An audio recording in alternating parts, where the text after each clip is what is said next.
T'es-tu déjà posé la question à savoir pourquoi est-ce que tu ne reçois pas certaines choses que tu demandes de Dieu, bien que tu mènes une vie de sanctification, bien que tu sois sérieux avec Dieu? Alors, beaucoup ont entendu parler de la foi et très peu parviennent à appliquer la foi. Nous allons engager une série d'enseignements sur la foi dans laquelle nous allons vous parler de ce que c'est que la foi, comment avoir la foi, pourquoi même déjà avoir la foi, comment grandir dans la foi et comment appliquer la foi ou bien comment faire marcher sa foi. Voilà à peu près tout ce que nous allons aborder comme enseignement cette semaine dans l'édition de 5 minutes de méditation matinale et nous commencerons par comprendre ce matin c'est quoi la foi. Pourquoi avoir la foi? Nous allons lire dans le livre de Matthieu, chapitre 21, le verset 21. Là, il est écrit. Matthieu 21, 21, Jésus dit, Jésus leur répondit, je vous le dis en vérité, si vous aviez de la foi et que vous ne doutiez point, non seulement vous ferez ce qui a été fait à ce figuier, mais quand vous direz à cette montagne, ôte-toi de là et jette-toi dans la mer, cela se ferait. Dans ce passage, Jésus a maudit le figuier et tous les disciples étaient surpris et étonnés de voir que Jésus peut ordonner qu'un figuier sèche et à l'instant le figuier a séché. Alors Jésus leur répond, si vous avez de la foi, non seulement vous ferez ce que j'ai fait à ce figuier, c'est-à-dire vous parlerez et il y aura exécution, vous déclarerez les choses et cela va arriver. Mais il dit, si vous dites même à cette montagne, ôte de là et jette-toi à la mer, cela se ferait. Ça veut dire par la foi, vous pourrez déplacer des difficultés, vous pourrez rendre des choses impossibles possibles. La foi, en fait, c'est quoi? Selon Hébreux 11, la Bible dit la foi est une ferme assurance des choses qu'on espère et une démonstration de ce qu'on ne voit pas. Alors ça, c'est une définition théorique. Rentrons maintenant dans une compréhension profonde de cette définition. La Bible dit une ferme assurance. Il y a le mot sûr dedans. Une sûreté ferme.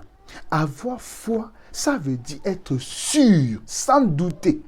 Et la Bible dit une démonstration des choses qu'on ne voit pas. Donc ça dit que tu demandes quelque chose. Tu veux voir quelque chose se manifester. Tu es sûr et certain que ça va se faire. Tu es sûr et certain que Dieu le fera.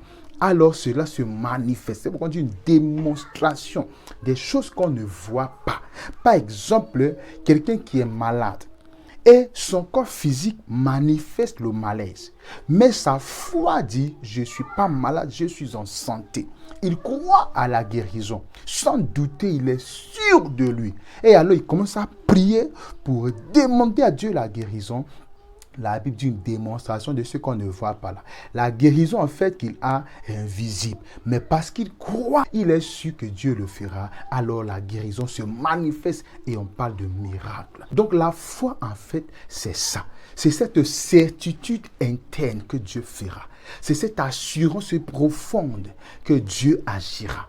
Et lorsque tu as cette certitude, sans douter, alors tu peux être sûr que l'action divine suivra, n'est-ce pas, et ta foi sera honorée. Dans le livre de 1 Samuel, la Bible dit, le Seigneur honore la foi de celui qui l'honore et fait sa volonté. Donc quand Dieu agit, c'est une façon d'honorer ta foi à toi, pendant que tu crois fermement. La foi donc, c'est une certitude interne, basée bien sûr sur la parole de Dieu, que Dieu agira.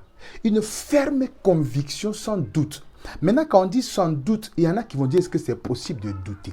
Vous devez comprendre que le doute qui est considéré comme briser la foi, c'est ce qui vient du cœur ou de l'esprit et non ce qui vient de l'intellect. J'aimerais éclaircir ce point.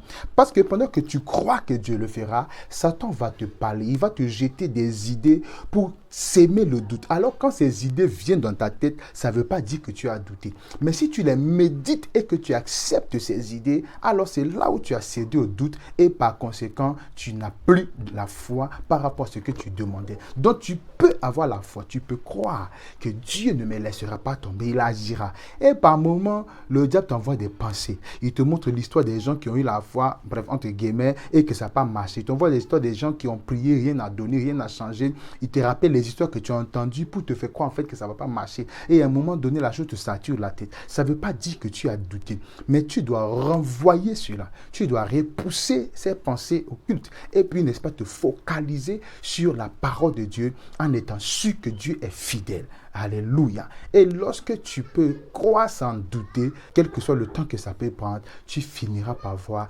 l'exaucement. Gloire à Jésus. Alors, rendez-vous demain pour la suite de cet enseignement. Si ceci t'a béni, abonne-toi à cette chaîne, partage l'enseignement avec quelqu'un d'autre et n'oublie pas de poser tes questions en commentaire ou de faire tes observations. Nous allons prier donc pour la journée d'aujourd'hui afin que le Seigneur puisse manifester sa grâce dans nos vies. Et alors je prie pour tous ceux qui ont suivi l'enseignement de ce matin, afin que Dieu, tu les accordes la grâce d'avoir une foi qui déplace les montagnes. Yahweh, que la compréhension de la foi soit le partage. Quand cette journée, oh Dieu, qu'ils marchent par la foi au nom de Jésus. Tout challenge, Yahweh, qui avait résisté devant eux à cause du manque de foi, pendant qu'ils vont manifester la foi cette journée, que ce challenge trouve solution au nom de Jésus. Je prie que tout doute qui était sémé dans ton esprit pour t'empêcher d'avoir la foi, que ce doute-là soit démoli au nom puissant de Jésus de Nazareth. Amen.